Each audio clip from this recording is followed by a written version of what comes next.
Experience the most efficient system for delivering sulfur and phosphate to meet your crop's needs with Smart Nutrition MAP plus MST.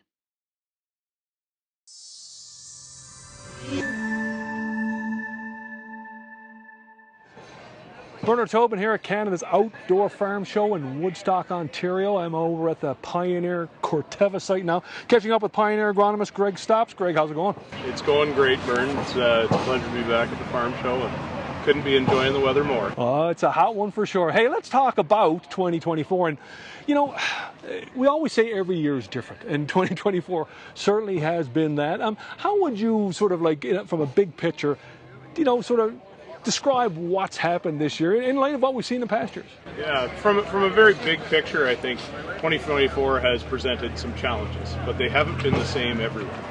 Sometimes we get those years, and you think back to 2019, where you get challenges that are widespread that hit a good chunk of the southwestern Ontario geography. Everyone's planting late, everyone's stressed out at the same time. This year, we're seeing some of those same challenges, but nowhere near as widespread. We've got parts of the province that planted in really good time. Other parts were planting dragged out for a month and a half. We've seen pretty good rain across the province, but there's spots that have experienced drier than usual, spots that have experienced wetter than usual, right? So the weather has really thrown a lot of stressors at us, but at very localized kind of areas. Right? Yeah.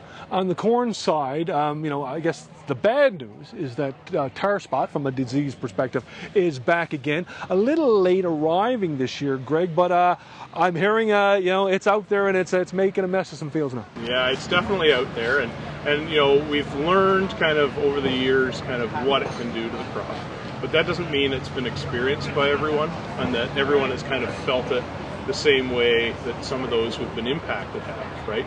And so the last couple of years we've watched it take hold in the geography kind of south of London, Ontario, where it has moved across from Michigan, it's settled in, we know it's overwintering, it comes up, we're seeing early infection in July, quite early in July oftentimes, right? And it's doing quite a bit of damage.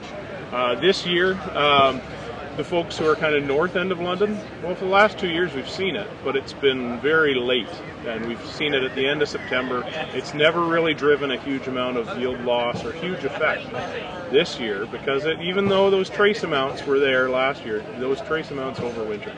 And we saw some storm systems bring more of it in as well, and we sure enough saw it settle in kind of in that July time frame, and that has really kind of established itself as we've gone on with really conducive weather for the disease through August, and now even in September, and looking at our forecast on for the next few weeks, right? So that disease is moving through its life cycle fairly rapidly, and it continues to do so as that polycyclic disease, causing more and more potential damage. Now, a big part of this equation, obviously, is genetics and fungicides. This year, growers are seeing it for the first time and reacting. We always focus on that VG R1 timing and application. Some growers didn't get that this year, and then they're coming late. What are you hearing about, that late arrival and the impact it's having?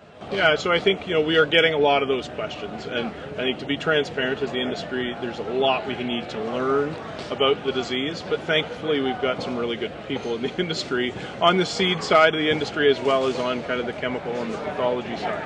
And a large amount of work has been done in the public sector by folks like Albert Tenuta. Got to give him huge credit for some of the work he's done on tar spot, and his counterparts through the U.S. as well, to really kind of look at how the disease works and to figure out some of those questions around spray timing, right? What pays, what's going to maximize our ROI. Certainly when we saw the disease start to come in July, ahead of tassel, we tried to get the word out to those areas as much as possible to consider spraying and spray with the best possible products that provide control. And kind of hold off that spray until that tassel timing window, where then we can kind of kill two birds with one stone if possible, right? The same kind of conditions that allow for tar spot infection and proliferation are going to allow for that silk channel infection of jib, which causes us so many problems with dawn accumulation in southwestern Ontario. And if we can really nail both of those at silk timing, there's some great fungicide products out there that offer that tar spot control and suppression of jib all in one. Then that's the timing we want to hit. Those products also provide a fairly lengthy window of protection that seems to protect through a good chunk of August, and really will ultimately suppress some of that late season continued cycling from the disease. So we're noticing big differences in the spots that did get sprayed versus unsprayed. Yeah. We're also seeing some differences out there in terms of products that only have suppression that were applied in areas that arguably didn't know they always needed the tar spot application. And we're seeing a bit more pressure in those areas as those products typically don't last quite as long or provide as significant control. So we're seeing that impact in fields, and it's going to show. But most of the questions I get now around, do I still go after and spray? We're still learning some of that, but a lot of the data is suggesting past R3, once you get into that dense stage, the return on investment is probably not there. That doesn't mean the risk is gone, but the return on investment is probably not there. Let's talk genetics. A lot of hybrids have, good defense against tar spot. A lot of them are a little softer in their defense. How should growers, strategically think about, growing and selecting hybrids versus, that risk of tar spot? I mean, do we need to sort of shy away from a high-yielding hybrid if it's a little light on tar spot, or can we build a strategy around that? I think we can probably build a strategy around that, right? I think the keys for tar spot to me are always select the right genetics, right, and then utilize the management tools available to us. And thankfully, we have some very good genetics as well as some very good management tools available to us. We're very pleased at Pioneer that we seem to have an advantage on tar spot tolerance. Over the years, we worked really hard on improving late season plant health and test weight and overall stay green of our hybrids, and that has indirectly, I'd say, affected tar spot. Not that we ever predicted or were looking specifically for tar spot tolerance years ago, but that has led to that advantage where our genetics, our germplasm, seems to show fairly good tolerance. We're serious about scoring. We do that as thoroughly as possible, and we're transparent in those scores that we publish. So you'll see a range of hybrids, right? And on the low end, you'll see hybrids that are scored kind of a 4 in our book for tar spot, and on the high end, you'll see some 7s and 8s, which are very, very strong on tar spot specifically. I don't shy away from the 4s. If they meet your agronomic profile and your overall yield goals and needs, I think you can still take those kind of average tar spot products, which we feel very comfortable with because our average is typically at or above the industry's average right now. I think we can still take those and manage those very effectively with the fungicide tools that we have presently. So if those hybrids still meet your needs in terms of overall yield at the right relative maturity, the other disease profiles that you're looking for, maybe the root structure or stalk strength that you want for your operation and for your tillage practices or whatever it is, right, then I would still confidently go with those, but make sure that you're putting that emphasis on application of a fungicide for tar spot if it's prevalent and the conditions are right that year.